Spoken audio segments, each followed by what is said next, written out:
Breaking news, nagsagawa na ng drone strike ang Israel. Ito ay sa northern part of Gaza at tinarget nito mga kaibigan ang mga kalaban na kung saan nag-o-operate ito at nagtatanim ng mga bomba sa naturang lugar. Isa pang breaking news dahil ayaw ng Hamas na mag-extend pa ang first phase ng agreement ng Israel at ng Hamas. Ayon sa Israel, hinarang nila ang mga humanitarian aid na papasok sana sa Gaza. Isang napakatinding pangyayari ngayon ang nangyayari sa Gaza dahil sa naturang drone strike ng Israel, marami ang nasawi. Yan ang ating pag-uusapan sa videong ito.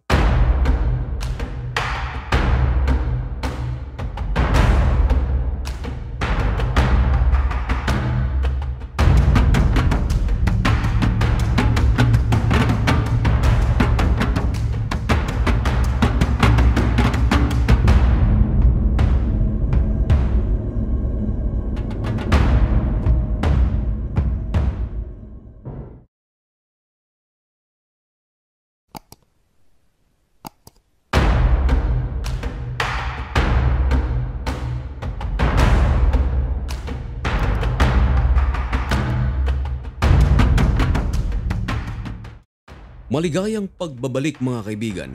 Kumusta ang inyong weekends? Ngayon ay March 2, 2025. Isang napakainit na balita ang ating ihahatid sa inyo. Ito ay tungkol sa pinakabagong drone strike na isinagawa ng Israel sa northern part of Gaza. Tama ang inyong narinig mga kaibigan. Hindi ito luma. Ito ay matapos lamang ang ilang oras na mai-upload ang videong ito. Agad na kinumpirma ng Israel sa pamamagitan ng The Times of Israel na marami ang nasawi sa ginawang drone strike ng Israel sa northern part of Gaza. Ang tanong ay bakit nagsagawa ng drone strike ang Israel sa lugar na ito? Gayong meron pa naman sanang pinag-uusapang phase 2 ng ceasefire ng Israel at ng Hamas. Nabahala ang maraming mga Palestino nang marinig ang sunod-sunod na pagsabog nito lang araw na ito. Yun pala mga kaibigan, umatake na ang Israel. Ang United States of America ay wala pang pahayag tungkol dito dahil ilang oras pa lamang ang nakakaraan matapos na makumpirma ang balitang ito.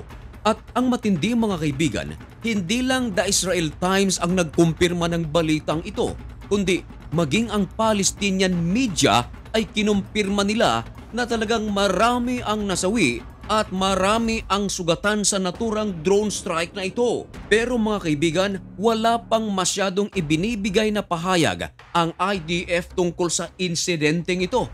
Pero ipinaliwanag ng The Times of Israel kung bakit nagsagawa ng airstrike ang Israel sa lugar na ito. Ayon sa gobyerno ng Israel mga kaibigan, naaalala nyo pa ba noong nakaraang araw sa ating balita na kung saan ang IDF ay nakapwesto na sa borders ng Israel at Gaza, maging ang mga tangke ng Israel ay nasa West Bank.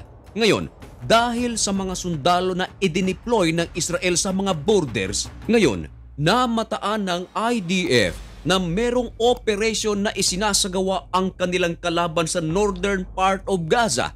At anong operasyon ito? Yun pala mga kaibigan, ang kanilang kalaban ay nagtatanim ng mga explosive device sa lugar na ito. Ayon sa mga eksperto, simple lamang ang ibig sabihin nito dahil sa nagtatanim ng mga bomba ang kalaban ng Israel sa mga lugar na ito, ang ibig sabihin ay naghahanda na rin ang mga militanteng grupo sa Gaza para sa isang labanan laban sa IDF.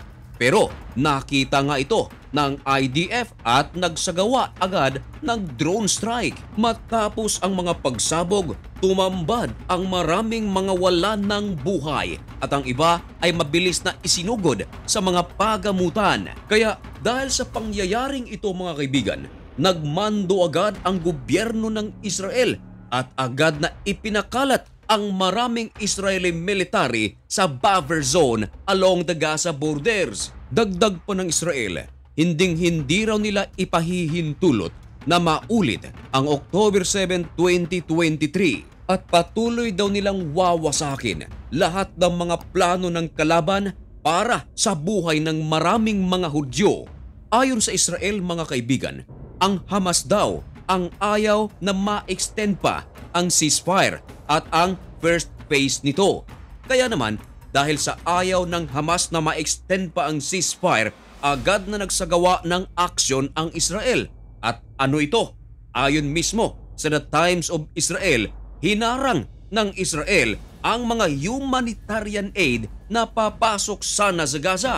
Kaya isa na namang napakalaking problema ito para sa mga Palestinian people dahil umaasa ngayon ang maraming mga Palestino sa mga aid na nagmumula sa iba't ibang sektor at iba't ibang mga bansa at hindi lingid sa kaalaman ng karamihan na ang mga Palestinian ngayon ay bumabangon pa lamang mula sa matinding pagkawasak nito dahil sa major operation ng Israel sa Gaza kontra Hamas. At ngayon ay tila nanunumbalik ang isang napakatinding tensyon sa Israel at ng Hamas. Ano kaya ang mga susunod na pangyayari? Mga kaibigan, dahil sa bago pa lamang ang balitang ito, wala pa tayong masyadong mga information na isiniwalat mula sa kampo ng Israel. Pero ipinapangako ng usapang banal mga kaibigan na tututukan natin ang pinakabagong insidenteng ito sa pagitan ng Israel at ng Hamas. At kung sakaling nagustuhan mo na na-inform ka ng channel na ito, baka naman pwede mo na ring i-like ang video ito dahil napakalaking tulong nito para sa aming mga content creator. At sa lahat ng ating mga kababayan dito sa Pilipinas, sa Israel, sa Lebanon, sa Middle East at sa ibang panig ng mundo, mag-ingat po kayo. May God bless you and thank you so much for watching. Goodbye.